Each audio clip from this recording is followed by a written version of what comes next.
So hello, good morning to all followers Luzon, Visayas, and Mindanao sa atong mga OFW kanunay na kamot. Daghan kayong salamat ug karong adlaw for today's video is update nato.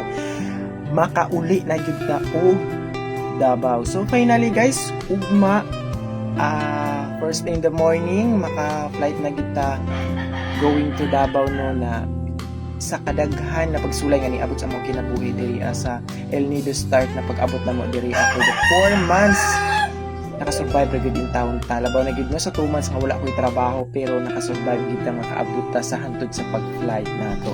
So na ako'y paila-ila nga game sa inyo ha. Zelly Boo nga nakapin sa comment section ang link kung gusto mo mag-register din ha. Mag-register lang mo din ha and screenshot pa send din ha sa comment section nga para magpa-cashback ta og tag 50 pesos. Mangita ta og pulo ka buok tao nga makashback na to for 50 pesos. So legit ta din ha og paldo-paldo ta din ha og karon ipay nako sa link ang sa comment section og amping kamo kanunay og padayon ta. Ma? Hi! Makauli na gyud mi nag-impaki na mi kay karon wato mi og Puerto Princesa kay Sa airport na. Sa El Nido layo man kayo padung og airport.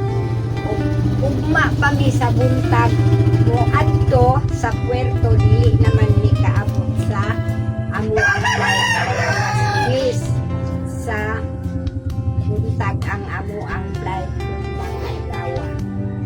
Ug makauli na gyud mi og Davao. Luyo sa mga pagsuway, sa mga kasakit, among nalagpasan, ug karon makauli na gyud na mo ang amuang mga kasinatian, kasakit, mga pagsuway na among nalagian diri sa Palawan, El Nido. Ibili na mo og sa among pagpauli. So daghang salamat ug maayong buntag sa inyong tanan. Basta nasa comment section ang link, legit ta din ha, legit ta din ha. So register na mo og screenshot para mapano nato ang atong cashback. So daghang salamat ug maayong buntag.